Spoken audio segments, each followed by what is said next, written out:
This video might be the most important video of the Israel-Hamas war, but it was filmed in 2016. It's just gone viral on social media again. Let's watch it and let's see why it's still so relevant 9 years later. Well, as I was raised a Muslim Palestinian, I'm no longer a Muslim Palestinian, I can tell you that we were raised that everybody fi dal blad, which means everyone for the sake of the land. They specifically breed to have fighters to kill. Specifically. One of the biggest mistakes that Westerners make is they live under this assumption that most people around the world want exactly the same thing as us, that they share the same set of values, that deep down we all want the same things: peace, prosperity, good education, freedom, a good life, and a good life for our children. But this is simply not true, and it's especially not true for Islamists, or for people who live under Islamist regimes like Hamas in Gaza.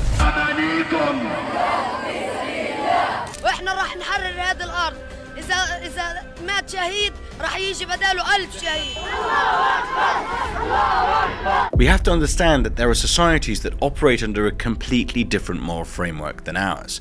In Western culture, the idea of raising your child to die, to blow themselves up, is literally unthinkable. But in Gaza, under Hamas, and in the West Bank under the Palestinian Authority, this is not just an accepted life goal, it's actually encouraged, it's glorified. Here's Nur al-Masimi, the director of a summer camp in the West Bank. Let's watch this together. أنا نور المسامي مديرة نادي أشبال العاصفة. تعلموا منهم البطولة ويضلهم مستمرين في درب المقاومة. وفي عندهم يعني كل طفل مستعد يكون مشروع شهيد مقابل إنه يحافظ على المبادئ اللي إحنا مترسخة عنا، حقنا في العودة، وإن شاء الله انتفاضة أقوى جاية، وهدول أطفالنا هم اللي راح يقودوها. Children have no rights. You can, again, Google this. You can find their kindergarten. We're about to show you these videos. They're absolutely insane. We're gonna insert this clip right now. That's their kindergarten graduation. This is filmed in 2018. We can see children dressed up as commandos, I'm assuming Al-Qassam brigades, and they are about to storm a building on something that they call Al-Quds Street, which means Jerusalem Street. There they are with Palestinian flags. Now, these are kindergarten children, right, putting up a show for a graduation ceremony for their parents. There they are about to storm this building that has an Israeli flag on it. I mean, this is completely unimaginable in any Western country, of a graduation ceremony of children dressed up as soldiers storming a building to kill some Jews. Unbelievable. That is just absolutely unreal. And yet completely real, right? I mean, there they go, knock down the door, throw some grenades in they go. Yeah, storming the building. And they've captured what looks like a child playing an Israeli soldier, a Yehudi. Now they're kneeling on him. So this mindset isn't just something that is taught at home. It's a mindset that's been institutionalized. The educational system in Gaza is full of this stuff. Gazan textbooks teach the youth how to become part of the struggle. There are songs, there are cartoons, a very famous one with Mickey Mouse.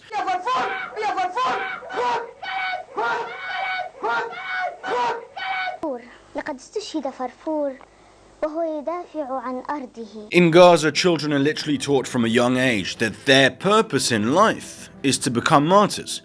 Golda Meir said something. She said that, and I'm probably paraphrasing here, there will be no peace until Palestinians love their children more than they hate Jews. No greater words of wisdom have been spoken. What's interesting about Golda Meir is that Golda Meir truly believed in peace. When she took power in 1969, this was 2 years after the 1967 war, she spent her time literally promoting her vision of peace, her peace settlement idea. She met with leaders all around the world talking about peace. And then she was Israel's prime minister during some of the country's most difficult hours, during the Yom Kippur War, the aftermath of the mass murders on the Israeli team at the Summer Olympics in Munich, and during the early waves of global terror. And despite this, she never stopped believing that peace was a possibility in the Middle East. While at the same time, Yasser Arafat, the Egyptian-born Arab nationalist and socialist who led the Palestinian Liberation Organization and Fatah, was saying, "The blood of the martyrs is the fuel of our revolution." And I'm thankful to Arafat. He told the truth at the United Nations. I have great respect for him. He said bluntly, clearly, without any possibility of mistaking, it's not the Western Bank, it's not the Sinai Desert, it's not the Golan Heights, it's everything. This truly shows you, on one hand, you have Israelis talking about peace, and then you have people like Yasser Arafat talking about war, about martyrdom fueling his movement. As somebody who was raised a Palestinian Muslim, the best solution for the area is a one-state solution. It is for it all to become Israel. All of it. I don't know what the best solution is. However, life under Israel is infinitely better than in the West Bank or Gaza, and that's before the war. And it's better in Israel not just for Jews, but actually it's much better for Arabs as well. Remember, 20% of the Israeli population is Arab. Arab citizens in Israel get to vote in national elections, sit in the parliament, the Knesset, they can run businesses, they get full access to healthcare and education. In Israel, an Arab judge called Salim Gibran, who sat on Israel's Supreme Court, sentenced an Israeli prime minister, a Jewish prime minister, Ehud Olmert, for corruption. Now, imagine if you're a Jew in Gaza. Well, not only would you have absolutely no rights at all, you'd actually simply be dead. Why? Because under Palestinian rule, the Palestinian authorities, aka Hamas and Fatah, take the money that is designated for Palestinians. Palestinians get millions and millions and millions of dollars every year from the UN and from everybody else. They take that money and they build tunnels to get to Israel. They take that money and they buy rockets. They take that money and do pay to slay. All right? Meanwhile, your civilian Palestinians are not living a dignified life at all. At all. They have crappy hospitals, crappy schools that, by the way, only push jihad, and they have crappy living conditions. I mean, let's look at the numbers. In fact, she's wrong. It's not millions, it's billions. Since 1994, the Palestinian Authority and Hamas have received literally billions in international aid from the EU, from the UN, from the US, from Arab states. But instead of building schools and hospitals, they built terror tunnels. By the way, those terror tunnels, which are longer than the Paris or the London metros, were partially built by child labor. At least 160 Palestinian children died underground, crushed by collapsing tunnels during construction. Where were the protests for those children? Anyway, the Palestinians have spent millions on programs known as pay to slay, where the families of terrorists receive monthly stipends as rewards for having killed Jews. Most Palestinians live a life of poverty and misery, unlike their leadership. Because if you look at Hamas leaders, they all lived like billionaires. In fact, they didn't live like billionaires, they were billionaires. Look at the leadership of Hamas. Ismail Haniyeh, now dead, his estimated net worth was about 4 billion. Khaled Mashal, around 4 billion as well. Musa Abu Marzouk, around 3 billion. That's some $11 billion between the leaders of Hamas, all stolen from international agencies. And they didn't even bother living in Gaza. No, these guys, they lived in Qatar. They lived a life of luxury in Qatar. Israel is the only country in the Middle East where women have rights, where homosexuals have rights, the LGBTQ community has rights. The Western LGBTQ crowd that marches for Gaza whilst waving rainbow flags and at the same time Palestinian flags is one of the weirdest cases of intersectionality I've ever seen. I mean, Hamas literally throws homosexual people off of rooftops. This segment that she talks about reminds me of a fantastic short video that I've seen by Zach Sage. It's right here, let's watch it. Okay, did you know that in Palestine it's punishable by death to be gay? Well, no, did you know that?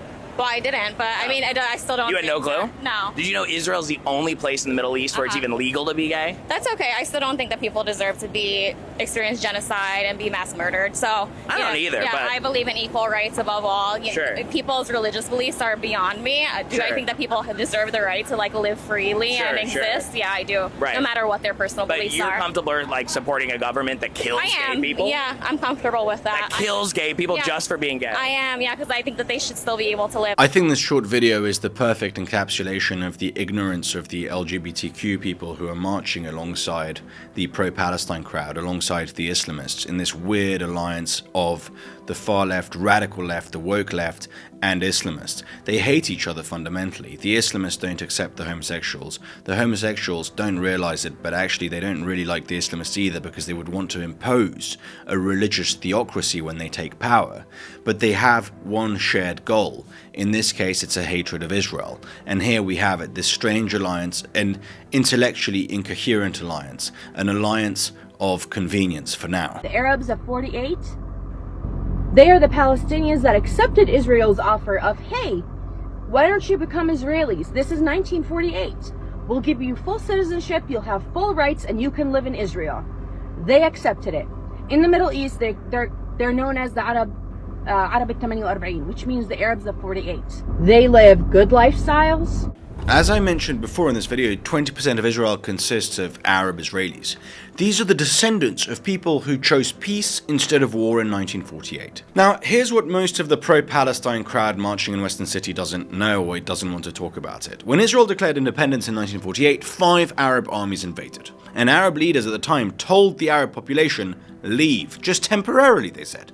The message was, leave now so we can wipe out these pesky Jews, and then you'll return and take everything. It wasn't Israel that ethnically cleansed Israel. It was Arab leaders who ethnically cleansed it of Arabs. Some Arabs believed the leadership and they left, and when the war ended and Israel survived and won the war, those people weren't allowed back. They became refugees, their children became refugees, and their grandchildren are still called refugees to this day. Meanwhile, the Arabs who stayed in 48, the ones who didn't flee or take up arms against Israel, they became citizens of the Israeli state. Numerous of their sons, numerous men joined the IDF, the Israeli Defense Forces, and they're Muslims.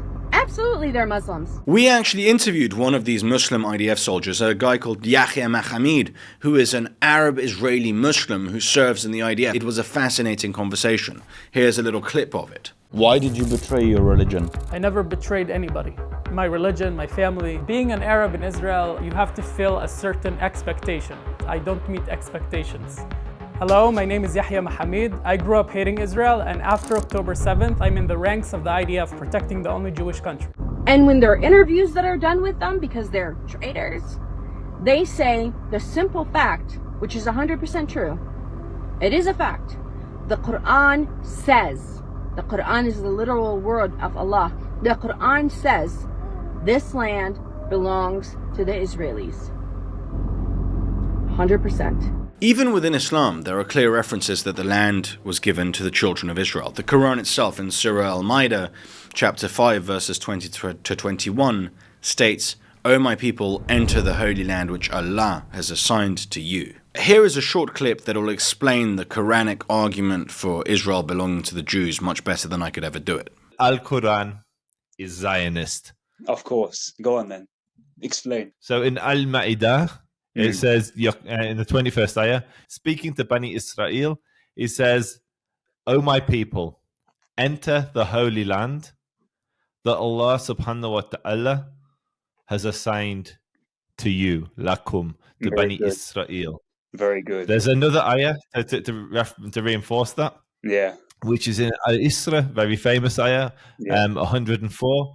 It says, after him, so it's talking about Pharaoh, this is when the Jews have left Egypt, to Bani Israel, the children of Israel, uskunu al-ada. Now, I'll use a controversial word, settle in the land, settle in the Holy Land. So there's two ayat which clearly talk about Bani Israel settling and living in al-ada al-muqaddasa.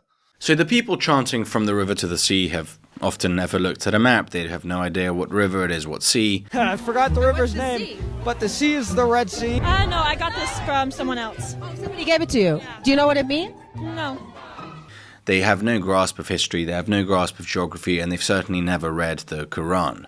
In the past few years, major Arab Muslim countries like the UAE, Bahrain, Morocco and Sudan have begun to formalize diplomatic relations with Israel through the Abraham Accords. The Abraham Accords, they're not just about trade or security. They're actually a rejection of the perpetual victimhood narrative that Hamas and the Palestinian Authority have thrived on. The Abraham Accords prove that peace is possible. They prove that Arab nations can move forward, and they can move forward with Israel. The Quran acknowledges the Jewish connection to the land, so what exactly are woke Western protesters fighting for? If Arab countries such as the UAE, Bahrain, Morocco, and Sudan can move forward and acknowledge Israel and have relations with them. So don't go around just, repeating the vomit that's on mainstream media. All right? Have a shred of decency. Do some research. And for goodness sake, if you care about Palestinian rights, you care about them having clean water and good schools, support Israel. If Westerners truly cared about Palestinians, they would demand that Hamas releases the hostages. They would demand accountability from the corrupt thugs who've ruled Gaza for 17 years. They would demand a path to real peace and not promote this culture of permanent victimhood and endless war. That's what they would do if they truly supported the Palestinian people. But the people marching in the West, in Western capitals and large cities, are not calling for any of these things. Because let's be honest, most of those people marching in Western cities right now, the university students and their professors, the mainstream journalists, the woke influencers, the left-wing activists, and the radical Islamists, be they politicians or citizens, they are not pro-Palestinian, are they? They're actually simply anti-Western. They're burning Israeli flags, they're burning US flags, they're chanting Hamas slogans, they're justifying terror and calling it resistance. Because this isn't about human rights and it's not even about the Palestinians. It's about undermining the foundations of the West. Because Israel, to them, represents everything that they hate. And deconstructing Israel, destroying Israel, is part of their larger agenda, to deconstruct the West itself. What we're seeing is this bizarre alliance between the radical left and the Islamists, two forces that seemingly have nothing in common, except they do have one thing in common: they want to see the West fall. And they say it openly. And so they have formed a temporary but unholy alliance, which is most visible in their struggle against Israel. They despise Israel because it represents the West to them, and they despise the Israeli values, which are Western values. In the case of the Islamists, they want to replace Israel with Palestine. In the case of the radical leftists, they want to replace Israel with Palestine as well. And if they win in Israel, if they manage to deconstruct Israel, they will continue on their long march forward and they'll start deconstructing the West. That's the real danger. Fundamentally, this isn't really about Israel, it's about all of us. And unless we wake up, we speak up and push back against these radicals, against the radical leftists and against the Islamists, they will unfortunately win. We can't let them do that.